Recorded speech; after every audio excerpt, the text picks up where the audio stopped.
Financial freedom पाना चाहते हैं या कोई भी छोटा मोटा फाइनेंशियल गोल हो जो 10 साल 12 साल 15 साल के बाद आना है, तो बेस्ट 3 म्यूचुअल फंड स्कीम कौन सा होगा जहां से हम शुरुआत करें। अभी पहले से इन्वेस्ट नहीं किए हैं या पहले से इन्वेस्ट किए हैं, कोई अच्छा फंड नहीं था, उसको आप स्विच करके इन 3 फंड में शुरुआत कर सकते हैं। तो यहाँ पे हम देखेंगे one time performance, SIP performance. एक तो एसआईपी परफॉर्मेंस जो दिखाएंगे जो फिक्स्ड होगा, आपको चेंज नहीं कर सकते उसमें। 10,000 है तो 10,000 रहेगा या फिर इसको 8,000 9,000 नहीं कर सकते हैं। टाइम भी फिक्स होगा, जो दिया हुआ है वही रहेगा, चेंज नहीं कर सकते हैं। और तीसरा पॉइंट है पॉइंट टू पॉइंट, जो टाइम आप चाहते हैं उस समय से लेके कब तक आप उसका परफॉर्मेंस देखना चाहते हैं, वन टाइम या एसआईपी का, वो एज पर चॉइस आप देख सकते हैं। तो यहाँ पे देखते हैं, सबसे पहले वन टाइम में आते हैं। और मैं हमेशा बोलता हूँ पहली बार आपको शुरुआत करना है तो starsip.in में जाइए। ये वेबसाइट कोई भी यूज कर सकते हैं। काफ़ी सारे डिस्ट्रीब्यूटर मुझे फ़ोन करते हैं, इन्वेस्टर यूट्यूब पे या फेसबुक पे डालना चाहते हैं कि आपके वेबसाइट पे वीडियो बना के डालेंगे, हम अपने चैनल पे डालेंगे तो क्या आप स्ट्राइक दे देंगे, कॉपीराइट दे देंगे? कभी नहीं देंगे। हमारा जो वेबसाइट है starsip.in एजुकेशन पर्पस के लिए, इन्वेस्टर को समझाने के लिए कोई भी यूज कर सकते हैं। मैं कभी भी कॉपीराइट या स्ट्राइक नहीं दूंगा। आगे बढ़ते हैं। यहाँ पे हमने सेलेक्ट किया है, यहाँ पे तो काफ़ी सारा कैटेगरी है, लेकिन आपको 6 number category small cap category में शुरुआत करना चाहिए। 10 साल का पिछला रिकॉर्ड है और यहाँ पे 12 लाख रुपया अगर किसी ने वन टाइम इन्वेस्ट किया था तो पहला फंड AUM वाइज आता है, 37,000 करोड़ है। Nippon India small cap 12 lakh का वैल्यू 1 करोड़ 43 लाख रुपए बनाया है। कौन सा प्लॉट फ्लैट खरीदे होंगे 10 साल पहले तो इतना पैसा बनाया होगा। 28% का सालाना रिटर्न मिला है। दूसरा फंड है HDFC स्मॉल कैप, ये वन टाइम का है। एक बार 12 लाख रुपया लगाया 2013 में और आज पैसे का वैल्यू है 82,10,000। 21% का सालाना रिटर्न यहाँ पे जनरेट करके दिया है पिछले 10 साल में। तीसरा फंड में कहूँगा SBI स्मॉल कैप। तीनों स्मॉल कैप में लेंगे, आगे दिखाएंगे कितना डाइवर्सिफिकेशन हो सकता है। 12 लाख का SBI स्मॉल कैप ने बनाया है, 1 करोड़ 29 लाख, 26% का सालाना रिटर्न दिया है। अब इसी का हम परफॉर्मेंस देखते हैं, SIP परफॉर्मेंस। SIP परफॉर्मेंस अगर देखते हैं यहाँ पे, या फिर उसके पहले इसका कॉम्बिनेशन देखते हैं। पहला है निपॉन इंडिया स्मॉल कैप, ये कब से शुरू हुआ है, क्या है, सारा यहाँ पे डाटा दिया हुआ है। यहाँ पे जो है अभी NAV 128 रुपया चल रहा है। सिंस इंसेप्शन इसने 21.38% का रिटर्न दिया है। मिनिमम कितना कर सकते हैं, टॉपअप कितना कर सकते हैं, ये सारा डाटा दिया हुआ है। मिनिमम 5,000 से कम परचेज नहीं कर सकते हैं। टॉपअप बाद में फोलियो जनरेट होने के बाद 1,000 रुपया कर सकते हैं। टोटल एसेट 37,000 करोड़ है। अब यहाँ पे मेन जो देखने लायक चीज है सबसे लास्ट में, पोर्टफोलियो कॉम्बिनेशन। इसका पोर्टफोलियो अगर कॉम्बिनेशन देखेंगे, 100 ऑल में जाएंगे तो आप अगर 100 रुपया का या 500 रुपया का भी SIP करेंगे तो इतने सारे कंपनी में आपका पैसा डाइवर्सिफाइड हो जाएगा। ये सिर्फ एक निपॉन इंडिया स्मॉल कैप का बात है। और कितना स्टॉक्स है यहाँ पे, नंबर ऑफ स्टॉक्स यहाँ पे है 196 स्टॉक्स है। यानी कि आपके पैसे या हमारे पैसे को डूबने के लिए इस 196 कंपनी को डूबना पड़ेगा, तब जाके हमारा पैसा डूबेगा। ये तो हुआ निपॉन इंडिया स्मॉल कैप। अब HDFC स्मॉल कैप का बात करते हैं। यहाँ पे मिनिमम इन्वेस्टमेंट 100 रुपया कर सकते हैं, मिनिमम टॉपअप कुछ भी कर सकते हैं, जीरो का मतलब कुछ भी कर सकते हैं। सिंस इंसेप्शन 16.48% का रिटर्न दिया है और अभी NAV 108 रुपया चल रहा है। यहाँ पे अगर इसका कॉम्बिनेशन देखते हैं तो सबसे लास्ट में उसी तरह से आना है। और यहाँ पे 100 ऑल में अगर आप जाएंगे तो नंबर ऑफ स्टॉक्स यहाँ पे कितना है HDFC स्मॉल कैप में, ये सारे कंपनी में आपका पैसा डाइवर्सिफाइड हो जाएगा। तो ये दूसरा स्मॉल कैप हुआ। यहाँ नंबर ऑफ स्टॉक्स अगर देखते हैं तो टोटल है 78। उसी तरह SBI का देखेंगे तो SBI का NAV अभी चल रहा है 136 रुपया। CAGR जब से शुरू हुआ है तब से अब तक 20% का रिटर्न है। और यहाँ पे कॉम्बिनेशन में इसका देखेंगे रिटर्न, मतलब पोर्टफोलियो कॉम्बिनेशन, किस किस स्टॉक्स में पैसा लगाया, तो 100 ऑल होल्डिंग में जाएंगे। तो अगर आप 1,000 2,000 या 5,000 का SIP करते हैं, इन सारे कंपनी में आपका पैसा डाइवर्सिफाइड हो जाएगा। लगभग 200 कंपनी में आपका पैसा डाइवर्सिफाइड हो जाता है। कुछ ओवरलैप होगा, कोई फर्क नहीं पड़ता है ओवरलैप से। बोलते हैं ना पोर्टफोलियो ओवरलैप हो जाएगा तो रिटर्न कम मिल जाएगा। मुझे कभी समझ में नहीं आता है। आप मैथमेटिक्स करके बताइए कॉपी पे कि पोर्टफोलियो डाइवर्सिफाइड अगर ओवरलैप हो गया तो कम रिटर्न कैसे मिलेगा। एक ने अगर 10% का रिटर्न दिया, दूसरे ने भी 10% का रिटर्न दिया, या सेम कंपनी में लगाया, इसने भी 10 देंगे, ये भी 10 देंगे, अलग अलग फंड मैनेजर ने पैसा लगाया पर कंपनी सेम है, तो कम कैसे हो सकता है? कभी कम नहीं होता है। पोर्टफोलियो ओवरलैपिंग से रिटर्न पे कोई फर्क नहीं पड़ता है। और दूसरा एक डाउट ये भी होता है कि एक्सपेंस ज्यादा होगा, मैं ज्यादा लगाऊंगा, कोई एक्सपेंस पे भी फर्क नहीं पड़ेगा। अगर 1.5% का एक्सपेंस है तो तीनों में लगाएंगे तो भी 1.5% ही होगा, और एक एक करके लगाएंगे तो भी 1.5% ही होगा, तो एक्सपेंस का भी कोई चक्कर नहीं है। अब दूसरा परफॉर्मेंस अगर देखते हैं तो यहाँ पे देखते हैं एसआईपी का रिकॉर्ड। एसआईपी का अगर बात करते हैं तो यहाँ पे पिछले 12 साल का हमने रिकॉर्ड चेक लिया है, और 15,000 रुपया यहाँ पे फिक्स्ड, मतलब आप इसको ज़्यादा चेंज नहीं कर सकते हैं। 15,000 है तो 15,000 लिख सकते हैं, 16,000, 17,000, 15,500 ऐसे नहीं कर सकते हैं। तो 15,000 रुपये पर मंथ का एसआईपी के लिए हमने कहाँ गए, इस ग्राफ को टच किए। पहले वन टाइम के लिए स्टार एसआईपी को टच किया था, और अभी ये ग्राफ को टच किया। निप्पॉन इंडिया स्मॉल कैप में कितना पर मंथ, 15,000 रुपये पर मंथ किया। 2011 से लेके अब तक 21,60,000 जमा हुआ है, 1,14,54,000 बनाया है, 25.82% का रिटर्न दिया है। कितना भी चार्जेज है, fund management charge, brokerage charge, adviser charge, ताम झाम, जितना भी कॉल सेंटर, एडवर्टाइज, सब काट कूट के ये आपको 25.82 दिया जा रहा है। अगर नहीं काटता तो 1.5% लगभग और जोड़ दीजिए, तब उतना मिलता, लेकिन वो काट कूट लिया पहले बॉम्बे में, 25.82 मिल गया। दूसरा फंड है एचडीएफसी स्मॉल कैप, यहाँ पे भी 15,000 रुपया लगाए तो 21,60,000 लगाया, 80,89,000 बनाया है, 20.62% का रिटर्न दिया है। एसबीआई स्मॉल कैप ने 21,60,000 यहाँ पे जमा हुआ, हर महीने के रेट से 99 लाख रुपया बनाया है, 23% का रिटर्न है। तो ये हो गया एसआईपी, और पीछे हो गया वन टाइम। अब आपको देखना है पॉइंट टू पॉइंट, मतलब कोई भी डेट सेलेक्ट कर सकते हैं और कितना भी अमाउंट सेलेक्ट कर सकते हैं। इसके लिए आपको म्यूचुअल फंड लाइव रिटर्न में जाना है। हमने एसबीआई म्यूचुअल फंड सेलेक्ट किया है, एसबीआई स्मॉल कैप सेलेक्ट किया है। जैसे ही स्कीम सेलेक्ट करेंगे डिफॉल्ट में सिंस इंसेप्शन डेट आ जाएगा, मतलब जब से जन्म लिया था वो डेट ऑफ बर्थ पहले आ जाएगा। 9/9/2009, एकदम 9/9 का खेल है। इसमें बर्थडे डेट आ गया किसका, एसबीआई स्मॉल कैप का, और आज का डेट है ये 22/11/2023। अब तक कितना, 12,000 रुपये पर मंथ किया अगर किसी ने, ये चेंज कर सकते हैं, 12,000, 11,000, 500, 600, 700, 800 कुछ भी लिख सकते हैं, लेकिन हमने 12,000 लिखा पर मंथ।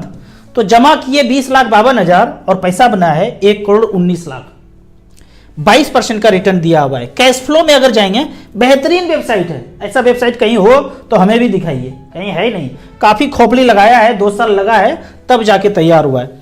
कोई भी कैश फ्लो में जाएंगे, सिंस इंसेप्शन है तो 10 रुपया से शुरू होगा। ये 10 रुपया से शुरू हुआ, पैसा लगाते गए और एनएवी का रेट धीरे धीरे बढ़ता घटता गया। तो आज जो 10 रुपया का चीज है वो कितने का है, 133 रुपया का। अब दूसरा अगर देखते हैं कौन सा fund, HDFC small cap. HDFC small cap में भी जैसे ही स्मॉल कैप टच किए, और भी स्कीम है एचडीएफसी का, सारे स्कीम है यहाँ पे, पर हमने सेलेक्ट किया है एचडीएफसी स्मॉल कैप। जैसे ही एचडीएफसी स्मॉल कैप किए, by default date of birth आ गया इनका, 3 अप्रैल 2008 में ये शुरू हुआ था। तब से लेके अब तक किसी ने 12,000 रुपये पर मंथ किया, कोई प्लॉट फ्लैट में ईएमआई नहीं देखा। शादी करके आए, कोई प्लॉट नहीं था, सबने ताना दिया ससुराल वाले ने कि अभी तक कोई जमीन नहीं है, आपने जमीन ले लिया, 12,000 रुपया पर मंथ ईएमआई गए, छोटा सा टुकड़ा बर्फी साइज का कहीं पे ले लिए। अगर वो नहीं होता और ये वीडियो इसी तरह से देखे होते, और 12,000 रुपये पर मंथ पिछले ज्यादा दिन नहीं है भाई, 2008 से लेके अब तक हो ही गया 15 साल लगभग। इस 15 साल में 22,56,000 रुपये आप दे दिए और पैसा बनाया है 1,18,00,000। क्या वो जमीन प्लॉट फ्लैट जो लिया है मात्र 12,000 रुपया का ईएमआई दे रहे हैं, ईएमआई तो कहीं ज्यादा दे रहे होंगे, पर अगर 12,000 रुपया चल रहा होगा तो 1,18,00,000 का है। फिर वही कहानी, कैश फ्लो में जाएंगे, 10 रुपया से कहानी शुरू हुआ होगा और खत्म कहां पे हुआ है, अभी खत्म कहां होगा, अभी तो बीच भी नहीं आया है। साल महीने दिन गुजरते जाएंगे, हम प्यार में जीते मरते जाएंगे, यही है ना, दिन महीने साल गुजरते जाएंगे, सालों साल बीतता जाएगा। 103 रुपया है, 10 गुना हुआ है, पिछले 15 साल में 10 गुना हुआ है। तीसरा निप्पॉन स्मॉल कैप का देखते हैं, ठीक उसी तरह से आप निप्पॉन सेलेक्ट करेंगे, यहाँ पे 44-45 कंपनी है, आपको सेलेक्ट कर लिया निप्पॉन स्मॉल कैप, और इसमें निप्पॉन इंडिया स्मॉल कैप जैसे सेलेक्ट करेंगे since inception, date of birth आ गया 16/9/2010 से लेके अब तक पिछले 13 साल में 12,000 रुपया झोंका। आप कम झोंकना चाहते हैं तो कम लिख दीजिएगा, 5,000, 6,000, 4,000, जो भी आपका क्षमता है। पैसा खर्च करने के बाद जो बचता है खट से आप 4-5 तारीख को झोंक दीजिए। तो यहाँ पे 19,08,000 रुपया झोंका और पैसा बना है 1,16,00,000। कैश फ्लो में जाएंगे तो ठीक वही 10 रुपया का खेल शुरू होगा। लास्ट में देखेंगे आज की डेट में तो एनएवी का रेट बढ़ा हुआ नजर आएगा, 10 गुना से ज्यादा हुआ है। अब यहां पे एक क्वेश्चन हमेशा पूछा जाता है, टैक्स कितना आता है। टैक्स के लिए समझ लीजिए कि मान लेते हैं कि आपने 5 लाख रुपया लगाया और 20 लाख रुपया हो गया, 10 साल 12 साल में हो गया। तो 2-3 पॉइंट है। पहला, बढ़े हुए पैसे पे टैक्स लगता है, आपके मूलधन पे नहीं लगेगा। दूसरा, 1 लाख तक छूट है। तीसरा, 10% टैक्स लगेगा। ये 3 लाइन याद कर लीजिए। मान लेते हैं कि 15 लाख रुपया का आपका गेन हुआ, 5 लाख लगाया 20 लाख हो गया, 15 लाख का गेन है तो 1 लाख तक छूट है, तो बचा 14 लाख। 14 लाख में मान लेते हैं प्रेजेंट स्लैब 5 लाख तक छूट सरकार बोलते हैं स्लैब, और कोई इनकम आपका है नहीं, आपने पैसा जमा कर दिया, अब कोई इनकम कुछ भी नहीं है, ना पेंशन आ रहा है, ना कुछ दुकानदारी कर रहे हैं, ना सर्विस है, कुछ भी नहीं है, कोई पैसा है ही नहीं। 5 लाख लगाया था वो 20 लाख हो गया, अब रिडीम कर रहे हैं 10-12 साल के बाद, तो 15 में 1 लाख तक छूट हो गया, बचा 14 लाख। 14 लाख में सरकारी स्लैब बोलते हैं कि 5 लाख तक छूट है, वो 5 लाख भी निकाल दीजिए, बचा 9 लाख। 9 लाख का 10% 90,000 रुपया टैक्स लगेगा ही लगेगा, अपने से ऑटोमेटिक नहीं करता है अभी तक, आपको मार्च एंड में भरना पड़ेगा और टैक्स देना पड़ेगा, ये डिक्लेरेशन करके कि हमको 90,000 रुपया फायदा हुआ है, ये ले लीजिए भर करके। ये तो हुआ वन टाइम। अब कहेंगे कि हम महीने निकाल रहे हैं पैसा, कभी अभी निकाला फिर बाद में निकाला, SWP या कुछ, तो पूरे साल का जब निकाले जोड़ लीजिए और टोटल गेन कितना हुआ उसमें से 1 लाख माइनस कर दीजिए, फिर स्लैब वाला है उसको भी हटा दीजिए, उसके बाद जो बचा गेन बढ़े हुए पैसे का 10% टैक्स लगेगा, यही नियम है। अब इन्वर्टेड कॉमा में कुछ और बताता हूं अदर देन म्यूचुअल फंड। जागरूक इंसान के लिए जो धूप में बैठ के 7 सोरम फल खाते हैं और जागते रहते हैं, पूछते हैं कि मोगेम्बो कौन है, आप हमेशा बोलते रहते हैं ये है कौन, तो समझिए 1947 या 46, 37, 50 के पहले कौन राज करता था पूरे पृथ्वी पर। कहते थे कि सूरज कभी नहीं डूबता है, वो थे ये ईस्ट इंडिया और सी से जानते हैं कौन है, ये पूरे देश पे राज करते थे। अचानक से हर जगह से आवाज आया आजादी आजादी आजादी, बोला ये ले लो आजादी, दे दिया सबको, और चले गए। तो कि यहाँ कहाँ चले गए होंगे? उस समय सबसे अमीर व्यक्ति संस्था कौन सा था, तो आप कहेंगे ये था सबसे अमीर। उसने सारा पैसा क्या किया होगा, समंदर में डुबा दिया होगा, कहीं तो होगा। अब कहाँ क्या किया होगा, तो अब वो पूरे गोला पे जगह जगह पे त्रिकोण बना दिए हैं, तुम इससे लड़ लो, वो उससे लड़ लो, वो उससे लड़ लो, हर जगह पे गोला पे हर जगह पे एक त्रिकोण बना दिया है। ऐसा बना दिया कि आपस में उलझे रहो, तो कि ताकि हम तक कोई सोच ना पाए कि हम कुछ खेल खेल रहे पर्दे के पीछे से। एक चीज बताइए, जो ट्रेन जो बना था, ट्रेन 1950-40 के पहले, तो ट्रेन किसके लिए बना था? आप बोलेंगे कि उसी ने बनाया था, अंग्रेजन ने, सारा संसाधन ले जाने के लिए। अब बन रहा है बड़ा बड़ा हाईवे, ये किसके लिए बन रहा है? तो वही संपदा जो हमारे सब जगह पे है, श्रीनगर में है, मणिपुर में है, हर जगह पे जहां जहां बवंडर हो रहा है वर्ल्ड में कहीं भी, तो सोचिए उसके अंदर कोई संपदा है और वो ले जाना चाहते हैं, जा रहे हैं धीरे धीरे हर जगह पे जा रहे हैं। तो ट्रेन किस लिए बना था वो पता ही है, ये हाईवे किस लिए बना है पता ही है। करना क्या चाहिए था, ना उसका जरूरत था ना इसका जरूरत है। जरूरत है सारे नदियों को जोड़ दो। अभी चुनाव चल रहा है, कोई भी एमएलए एमपी आए उसको बोलिए कि भाई नदियों को जोड़ने का बिल पेश करना है। एक नदी इधर से आ रही है, एक इधर से आ रही है, एक इधर से आ रही है, यहाँ भी बाढ़, यहाँ भी बाढ़, यहाँ भी बाढ़, सारा पानी समुद्र में जाना है, अंत में तो खत्म ही होना है।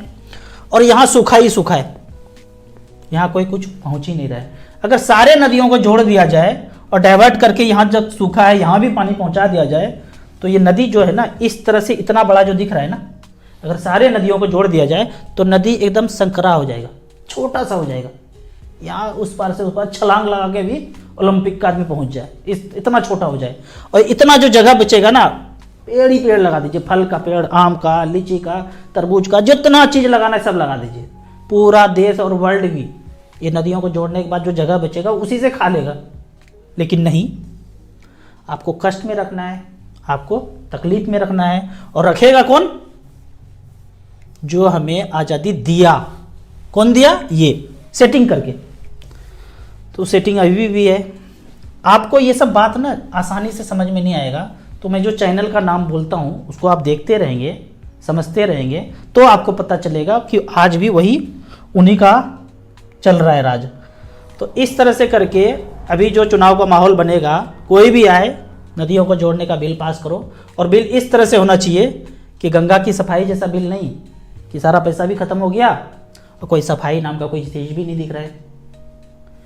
हुआ था ना 21 दिन तक भूतकाल में ताला बंद, 6 महीना बंद कर दो, सब काम छोड़ दो और सब नदियों को जोड़ दो। 6 महीना करना है ना, उसके बाद 2 साल के बाद देखेंगे ना आराम से जो ये महंगाई ये सब कुछ है सब खत्म हो जाएगा और सब कुछ ऑर्गेनिक मिलना शुरू हो जाएगा। नदियों के किनारे पानी का तो कोई कमी नहीं है, मिट्टी उपजाऊ, क्योंकि वहाँ खाद पानी तो कुछ गया ही नहीं है।